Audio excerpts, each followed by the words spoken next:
జై బాబా అండి శేషారత్నం గారు. బుక్ రీడింగ్ చేయండి 25 వరకు 10-25.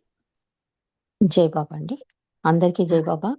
మనం గత ప్రతి శనివారం కూడా కొన్ని శనివారాలు ఈ అవతార్ మెహర్ బాబా జీవిత చరిత్ర అని ఒక అద్భుతమైన గ్రంథాన్ని క్లుప్తంగా అందులోని విశేషాలని తెలుసుకుంటున్నాం, తలుచుకుంటున్నాం. కిందటి వారం ఎక్కడున్నామంటే పశ్చిమ దేశాలకు ప్రయాణమని బాబా ఎప్పుడంటే 1956 ఫిబ్రవరి 15వ తేదీ నుండి ప్రారంభించిన ఏకాంతవాసంలోనే ఒక నెల విరామం తీసుకుంటారన్నమాట. అప్పుడు బాబా ఈ పశ్చిమ దేశాలు పర్యటిస్తారు. ఆ విశేషాలలో కిందటి వారం ఏం తెలుసుకున్నాము అంటే బాబాని స్వాగతం చెప్పడానికి న్యూయార్క్ విమానాశ్రమానికి ఎందరో ప్రేమికులు వచ్చారు. 1952 తర్వాత అంటే మళ్ళీ 4 సంవత్సరాల తర్వాత బాబా అమెరికాకు వచ్చారు. ఈ రోజు విషయంలోకి వద్దామండి. మెట్రిల్ బీచ్ నుండి బాబా లాస్ ఏంజల్స్ వెళ్ళి ఒకరోజు మెహర్ మౌంట్లో సహవాస కార్యక్రమం ఏర్పాటు చేశారు. లాస్ ఏంజల్స్ నుండి బాబా శాన్ ఫ్రాన్సిస్కోకి వెళ్లారు. అక్కడ బాబా ప్రేమికులకు కొత్త వారికి తన దర్శనం ఇచ్చారు. ప్రేమికుల ఇళ్లకు వెళ్లారు బాబా. అమెరికాలో ఆయన గడిపిన రోజుల్లో ఎన్నో సందేశాలు ఇచ్చారు. ఎందరి హృదయాలను తన ప్రేమతో ప్రభావితం చేశారు మెహర్ బాబా. శాన్ ఫ్రాన్సిస్కో నుండి బయలుదేరి బాబా 1956 ఆగస్టు 9వ తేదీన ఆస్ట్రేలియాలోని సిడ్నీలో దిగారు. ఇది ఆస్ట్రేలియాకి బాబా తొలి రాక. బాబా బికెన్ హిల్స్ పైన నిర్మించిన మెహర్ ఎబోర్డ్ అనే కేంద్రంలో సమావేశమైన వారందరినీ కలుసుకున్నారు. పిల్లలతో కొంతసేపు ఆడుతూ గడిపారు. అక్కడి నుండి బాబా మెల్బోర్న్ పట్టణానికి వెళ్లి అక్కడ ప్రేమికులు ఓప్రయస్ దంపతుల గృహాలలో ఏర్పాటు చేసిన సమావేశంలో బాబా దర్శనం కోసం తపించే ప్రేమికులకు తన దర్శన భాగ్యం కలగజేశారు మెహర్ బాబా. బాబా ప్రేమికుల ఇళ్లకు వెళ్లారు. మెల్బోర్న్ నుండి మళ్ళీ సిడ్నీకి వెళ్లి అక్కడి నుండి 1956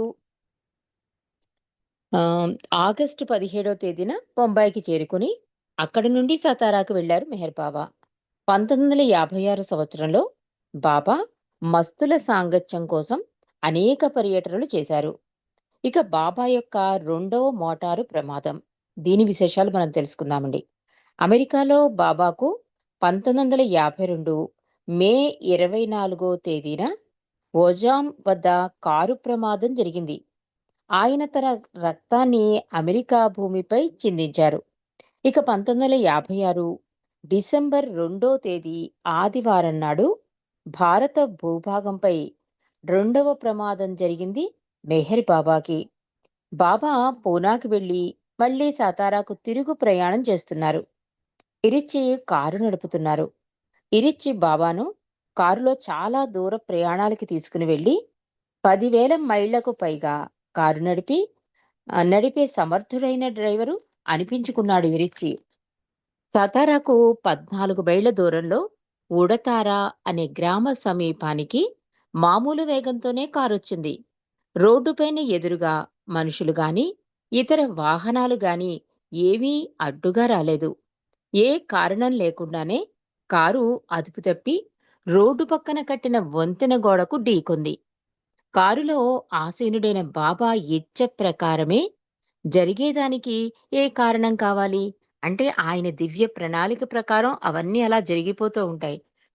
ఈ రెండో ప్రమాదం కూడా ఎవరు ట్రాఫిక్ లేదు, ఏ కారణము లేదు, ఆటోమేటిక్ గా వెళ్లి ఆ రోడ్డు పక్కన కట్టిన వంతెన గోడకు ఢీకొంది ఈ కారు. అంటే ఆయన ఇచ్చ జరగాలి అంటే ఏ కారణం ఉండక్కర్లేదు అని రాస్తున్నారు. కారు ఆ పక్కనే గల గోతిలో పడిపోయింది. అప్పుడు సమయం సాయంత్రం 5:15. ఆ తర్వాత ఆ దారిలో పూనా వెళ్తున్న ఒక వ్యక్తి తన కారులో బాబాను, విష్ణు మాస్టర్ను సతారాకు తీసుకునెళ్ళాడు. ఆ తర్వాత వచ్చిన లారీలో ఎరిచ్, పెండు మరియు డాక్టర్ నీలును సతారాలోని ఆసుపత్రికి తీసుకువెళ్లారు వాళ్ళు. నీలు ఈ ప్రమాదంలో మరణించాడు. అతని కోరిక ప్రకారం అతడు బాబాతో ప్రయాణం చేస్తూ బాబా సాన్నిధ్యంలో మరణించాడు. ఇరిచికి, పెండుకు బాగా గాయాలయ్యాయి. బాబాకు తలకు, ముఖానికి గాయాలయ్యాయి. నాలుక తెగిపోయింది. కుడి తొడపై భాగంలోని ఎముక విరిగిపోయింది. సతారాలో చెయ్యవలసిన చికిత్స చేసి తర్వాత పూనాకి తీసుకువెళ్లారు.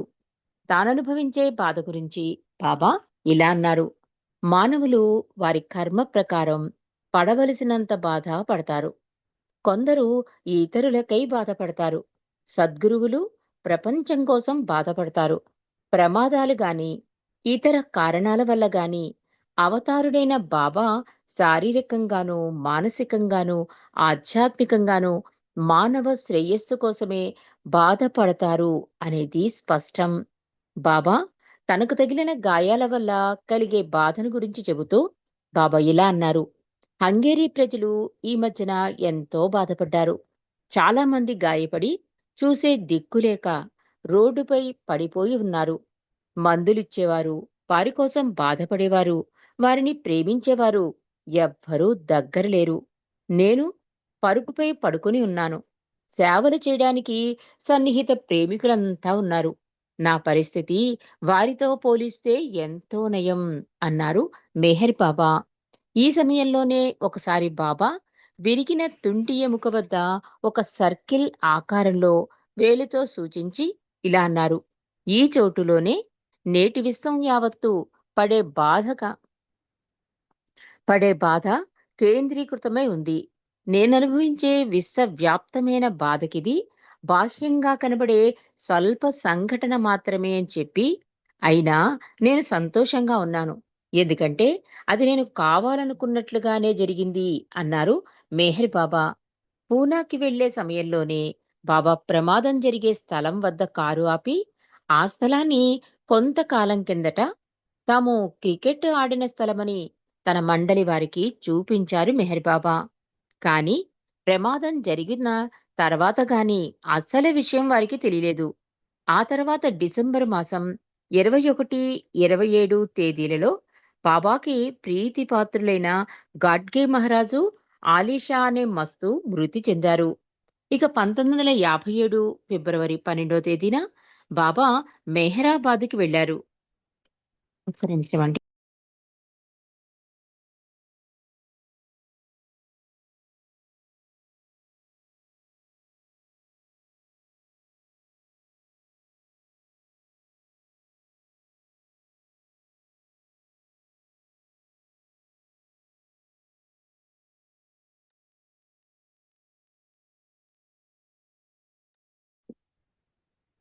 హలో, వినిపిస్తుందా అండి? రజని వినిపిస్తుందమ్మా, వినిపిస్తుంది. ఇప్పుడు వినిపిస్తోంది. ఓకే, ఇప్పుడు జై ఇప్పుడు బాబా. వినిపించగా జై రజని బాబా. జై బాబా అండి, జై బాబా. వినిపించాలి. ఇప్పుడు వినిపించింది. ఇక 1957 ఫిబ్రవరి 12వ తేదీన బాబా మెహరాబాద్కి వెళ్లారు. 1957 ఫిబ్రవరి 15వ తేదీన ఏకాంతవాసం ముగిసిన సందర్భంగా 800 మంది బీదల పాదాలను సృశించి వారికి ప్రసాదం ఇచ్చారు. ధాన్యం చిన్న మూటలతో పంచారు. ప్రమాదంలో తగిలిన గాయాల వల్ల ఉన్న బాధలు కూడా లెక్కించక బాబా ఈ కార్యక్రమం నిర్వహించారు. ఈ సందర్భంలోనే బాబా ఒక కారు మేఘం తనపైన తిరుగుతూ కనిపిస్తోందని, అది బద్దలవడానికి సిద్ధంగా ఉందని, ఆ విషయమే తాను హెచ్చరిక చేస్తూ ఉన్నానని చెప్పారు. శాస్త్రవేత్తలు తయారు చేసిన మారణాయుధాలు చూడండి. ప్రతి దేశం యుద్ధానికి కవ్విస్తున్నాయని ఇతర దేశాలను నిందిస్తోంది. అకస్మాత్తుగా ఎప్పుడైనా ప్రళయం ముంచుకొని రావచ్చు. నేను ఆంతరంగికంగా చేసే పని ఫలితంగానే ప్రపంచ పరిస్థితులు మారుతూ ఉంటాయి. నోవా కాలంలో వచ్చిన వరదల సమయంలో నరకం ప్రపంచంలో విడుదల చేయబడినట్లయింది. సంపూర్ణ ప్రపంచ యుద్ధం సంభవిస్తే ఈ భూగోళం నాశనమవుతుంది. శాస్త్రవేత్తల అంచనాలు వేసి చాటుతున్నారు. వారు నా భావాన్ని ప్రతిధ్వనింపజేస్తున్నారు. అయినా ప్రపంచమంతా నాశనం కాదు. నేను మళ్ళీ 700 సంవత్సరాల తర్వాత రావాలి కదా అన్నారు మెహర్ బాబా. జరగవలసింది నెరవేర్చుటకు నేను నా సృష్టిలో పనిచేస్తాను. ఆ పని సృష్టించే అద్భుతమైన శక్తి నా అవతార ఆగమనాన్ని వ్యక్తం చేస్తుంది. అంధకారంలో పెనుగులాడే మానవాళికి ఆ శక్తి ప్రభావం వల్ల అందరికీ మేలుకొలుపు సాధారణంగాను, ఆత్మ సాక్షాత్కారం ప్రత్యేకంగాను ఇవ్వబడుతుందని మెహర్ బాబా చెప్పారు. బాబాకు చికిత్స చేయడానికి అంధుడైన హరికెన్ మోర్ అనే అమెరికా దేశపు ఒక ప్రత్యేకమైన చికిత్స చేసే అతను వచ్చి బాబాకు వృత్తిపరంగా కాక భక్తి ప్రపత్తులతో చికిత్స చేశాడు. బాబా కృపకు పాత్రుడైనాడు. అతడు పర్వర్తిగార్ ప్రార్థన చదివితే సింహ గర్జనలాగా ఉండేది. ఆయన స్వరంలో ఆయన హృదయంలోని విశ్వాసం ప్రతిబింబించి అందరి హృదయాలను ప్రేమతో సృశించినట్లుండేది. నీవు చేసిన ప్రార్థన భగవంతుడు రూపధారి అయి ఇక్కడే ఉన్నాడని కొందరికి అనుభూతి కలిగించింది అన్నారు మెహర్ బాబా. ఒకరోజు నా ప్రేమ అందరిలోనూ భగవంతుడే ఉన్నాడనే అనుభూతి నీకు కలుగజేయుగాక అని మెహర్ బాబా 1962 ప్రాక్పశ్చిమ సమ్మేళనంలో ప్రార్థనలు చదివిన హరికెన్ మోర్తో చెప్పారు. అంటే అతను ప్రార్థన అంత అద్భుతంగా గట్టిగా చేసేవాడు. ఒక్కసారి ఇలాగే గట్టిగా చేస్తే మండలి వాళ్ళు ఎందుకంత గట్టిగా చేస్తావంటే మరునాడు చాలా నెమ్మదిగా చేస్తాడు. బాబా అడుగుతారు, ఎందుకిలా స్లో చేశావంటే, మాట్లాడకపోతే తర్వాత తెలుసుకొని, లేదు ఎప్పటిలా నువ్వు అలాగే చెయ్యి అంటే అదే ప్రొసీజరు. అలా సింహ గర్జనలాగే చేశాట. అందుకని బాబా ఎంత అద్భుతంగా చెప్పారంటే, నీవు చేసిన ప్రార్థన భగవంతుడి రూపధారి అయి ఇక్కడ ఉన్నాడని కొందరికి అనుభూతి కలిగింది. అంటే ఆ ప్రార్థన వలన వాళ్ళకి అనుభూతి కలిగింది. కానీ ఒకరోజు నా ప్రేమ అందరిలోనూ భగవంతుడే ఉన్నాడనే అనుభూతి, అంటే అందరిలో భగవంతుడున్నాడనే ప్రేమ నీకు కలుగుతుంది అని బాబా తెలియజేశారట హరికెన్ మోర్‌కి. ఇక మెహరాబాద్‌లో రెండో సహవాసు అది 1958. ఈ విశేషాలు మనం తెలుసుకుందామండి. ప్రమాదం వల్ల కలిగిన గాయాల బాధలు పూర్తిగా తగ్గకపోయినా బాబా కర్రల సహాయంతో కూడా సరిగా నడవలేకపోతున్నా ఆయన తలపెట్టిన రెండో సహవాసం ప్రేమ ఇచ్చిపుచ్చుకునే సాన్నిహిత్యం జరపబడింది. ఇక 1958 ఫిబ్రవరి 15 నుండి 1958 ఫిబ్రవరి 20 వరకు హిందీ మరియు మరాఠీ మాట్లాడే ప్రేమికులకు, రెండవ దఫాగా 1958 ఫిబ్రవరి 21 నుండి 1958 ఫిబ్రవరి 26 వరకు తెలుగు దక్షిణాది వారికి మరియు గుజరాతీ వారికి సహవాసు ఏర్పాటు చేయడమైంది. ప్రేమికులలో ఈసారి పురుషులతో సమానంగా స్త్రీలకు కూడా అవకాశం ఇవ్వబడింది. 1958 ఫిబ్రవరి 24 తేదీన అదే ఆఖరి సహవాసని, ఆ మరునాడు జరిపే తన జన్మదినం కూడా ఆఖరిదే కావచ్చునని, తనను అధికాధికంగా ప్రేమించమని, ప్రేమలో నిజాయితీ కలిగి ఉండాలని, ఇతరులకు ప్రేమతో సేవ చేయాలని మెహర్ బాబా తెలియజేశారు. ఇక 1955 సంవత్సరంలో నిర్వహించిన సహవాసులాగానే ఈ సహవాస్ కూడా బాబా ప్రేమికులకు బాబా సాన్నిధ్యంలో కొన్ని రోజులు గడిపే మహదవకాశం కల్పించింది.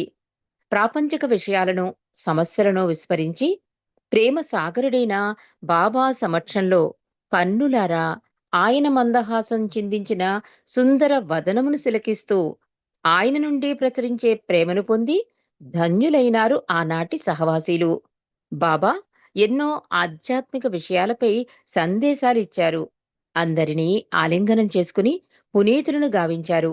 ఈ సహవాసులో తాడేపల్లిగూడెంకి చెందిన బాలగోపాల భాస్కర్ రాజు, ఆయన బృందం తెలుగులో బాబా చరిత్రను బుర్రకథ రూపంలో గానం చేశారు. సహవాసానికి 800 లేదా 900 మంది ప్రేమికులు ప్రత్యేక రైలులో వచ్చారు.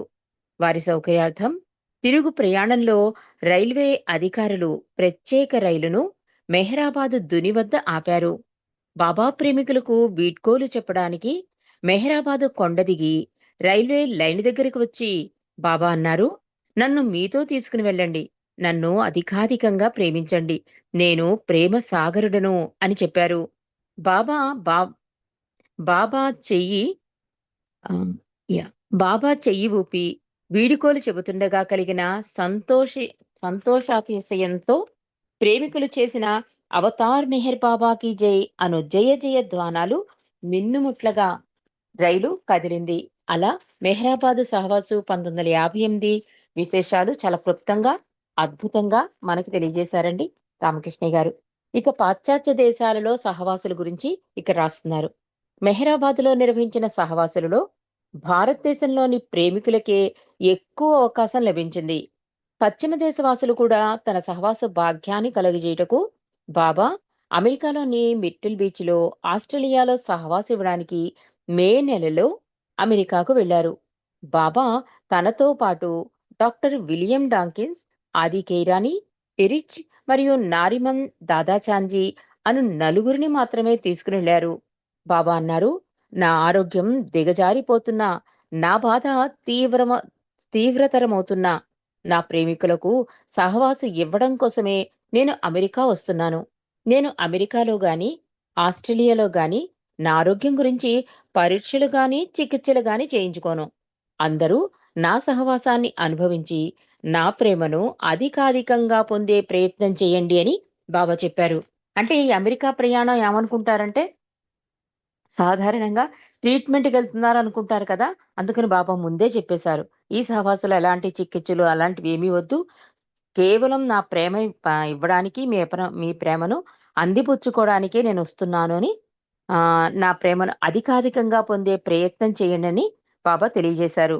ఇక 1958 మే 19వ తేదీ నుండి 1958 మే 29వ తేదీ వరకు సుమారు 11 రోజులు మిర్టిల్ బీచ్‌లో సహవాసం ఇచ్చారు మెహర్ బాబా. అమెరికాలోని పలు రాష్ట్రాల నుండి England, France, Switzerland, Germany, Israel, Mexico మొదలైన దేశాల నుండి 225 మంది ప్రేమికులు ఈ సహవాసంలో పాల్గొన్నారు. బాబా దర్శనార్థం ఎందరో కొత్తవారు కూడా వచ్చి దర్శించుకున్నారు. సహవాసీల కోసం గుడారాలు వేసి, మంచాలు వేసి అన్ని ఏర్పాట్లు చేశారు.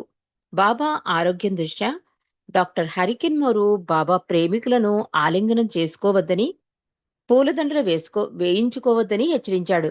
కాని అనంత కరుణామయుడైన మెహర్ బాబా తన ప్రేమికులకు తన సహవాస భాగ్యాన్ని కలుగజేయడానికి మన స్థాయికి దిగివచ్చి మన కోసమే బాధలను భరిస్తూ ఉన్నప్పటికీ ప్రేమికులను కలుసుకోకుండా, ఆలింగనమివ్వకుండా ఎలా ఉండగలరు? ప్రతిరోజు బాబా ప్రేమికులను ఆలింగనం చేసుకున్నారు. నేను ప్రవచనాలు, దీర్ఘ ఉపన్యాసాలు చేయనని బాబా చెప్పారు. కానీ అతి సహజంగా ప్రేమికుల హృదయాలను ప్రభావితం చేసే విధంగా ఆటపాటలతో పాటు విధేయత, ప్రత్యేకపు అహం, ప్రత్యేకపు నేను, భక్తి యోగం, నల్లమందు అలవాటు, డాంబిక సాధువుల గురించి, ప్రేమ, భక్తి, ప్రేమయే మందు, బాబా పని అంటే ఏమిటి, కర్మ, అకర్మ, తప్పనిసరి అయిన కర్మశాసనం, దేవుని సర్వ వ్యాపకత్వం, నిజమైన జననం, మరణం, చైతన్య భూమికలు మొదలైన విషయాలపై ఈ 11 రోజులలో ప్రవచనాలు, సందేశాలు అందించారు మెహర్ బాబా.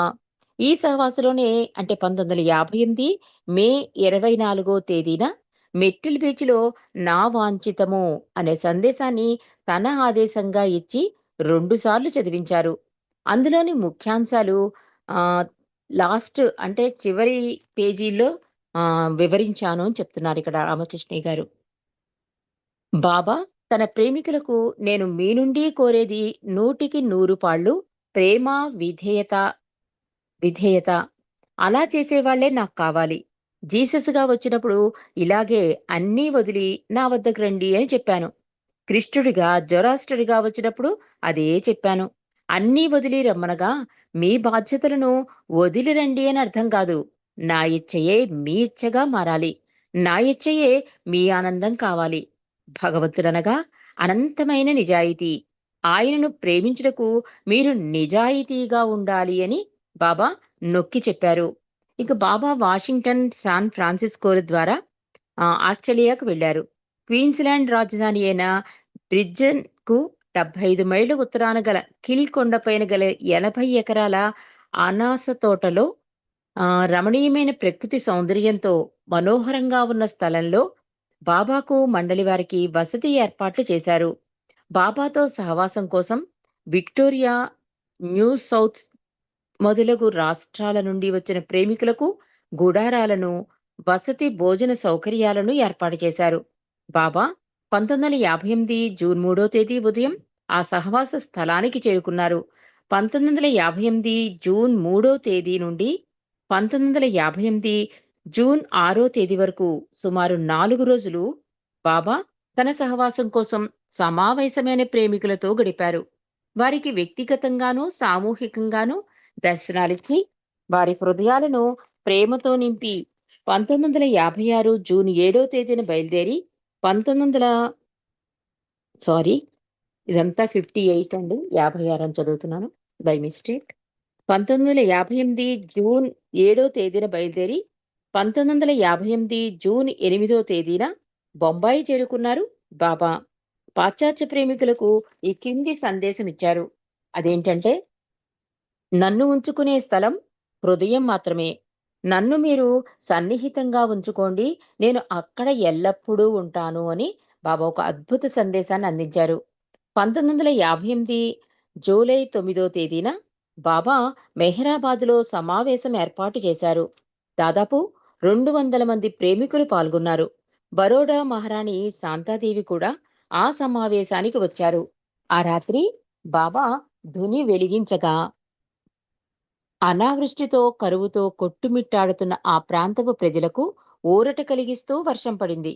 భజన, హారతి, తర్వాత పశ్చాత్తాప ప్రార్థన చదివించి బాబా తన విశ్వ సందేశాన్ని వ్రాయించి అన్ని భాషలలోకి అనువదింప చదివించారు.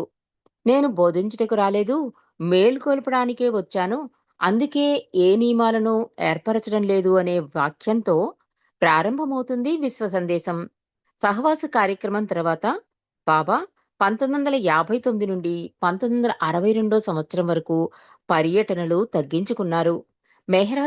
మెహ్రాబాద్, అహ్మద్ నగర్లోనే గడిపారు బాబా. వేసవి కాలంలో బాబా పూనాలో బరోడా మహారాణి బాబా కోసం ఇచ్చిన విశాలమైన తోటలతో కూడిన గురుప్రసాద్ అనే భవనంలో ఉండి ప్రేమికులకు, దర్శనార్థులకు దర్శనమిచ్చారు. పూనా గురుప్రసాద్‌లో ప్రతి ఆదివారం బాబా దర్శనార్థుల కొరకు దర్శనాలు ఇచ్చేవారు. ఇక 1959 ఫిబ్రవరి 25 తేదీన తన 65వ జన్మదినం జరుపుకున్నారు.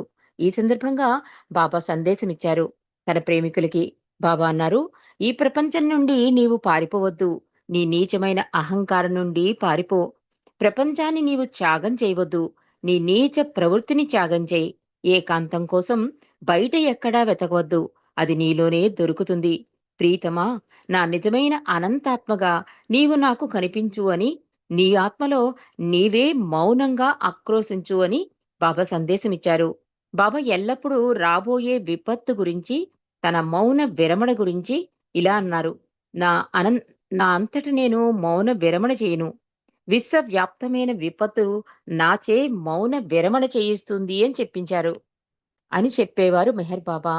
మండలి వారిని ఉద్దేశించి, నన్ను అవగాహన చేసుకొన ప్రయత్నించవద్దు. నా లోతు అగాధమైనది. నన్ను ప్రేమించండి, విధేయులుగా నుండండి అని బాబా మరో సందేశాన్ని అందించారు.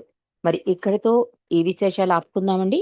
మళ్ళీ వారం అంధులెవరు అనే అధ్యాయంలోకి వెళ్దాం. అప్పుడు తెలుసుకుందాం మిగిలిన విశేషాలు. అవతార్ మెహర్ బాబా కీ జై. జై బాబా అండి. శేషారత్నం గారు. జై బాబా అమ్మ రజని. అవతార్ మెహర్ బాబా జీవిత చరిత్ర పుస్తకంలోని పశ్చిమ దేశ విశేషాలు అన్ని చక్కగా మాకందరికి అర్థమయ్యేటట్టు చదివి వినిపించావు. బాబా వారి ఆశీస్సులు మెండుగా ఉండాలమ్మా. జై మెహర్ బాబా.